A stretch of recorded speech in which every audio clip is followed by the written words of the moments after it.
Ushirika niseme unasaidia sana kuleta maendeleo kwa mtu mmoja mmoja na kwa vyama vyenyewe. Lakini umeisaidia sana serikali. Vyama hivi vinalipa kodi, iwe ni vyama vya kifedha au zile AMCOS vinalipa kodi, lakini vinaisaidia serikali pia kwenye ajira. Kwenye halmashauri unaweza kukuta kuna tozo mbalimbali vyama vya ushirika vinalipa. Kwa hiyo kuna muhimu sana wa kuhakikisha kwamba ushirika unaendelea kuwepo, na tumekuwa tukihimiza sana na kuiomba serikali kuweka mazingira wezeshi kuruhusu ushirika kukua. Huu ni mkutano wa mwaka, na naamini mwaka huu nafikiri tuna mafanikio makubwa kulingana na mwaka jana. Maana yake mwaka jana kwanza idadi ya wanachama mwaka huu imeongezeka.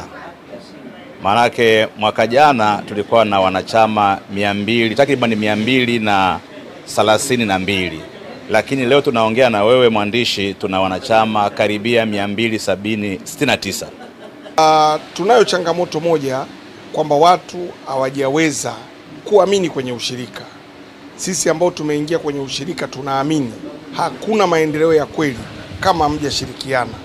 Hivi vyama vya ushirika vikiboreshwa, vikawa imara, tunaamini vitaokoa sana watu wengi ambao wanaenda kufanya biashara, wanaenda kuishi maisha ya kawaida kwa gharama kubwa sana.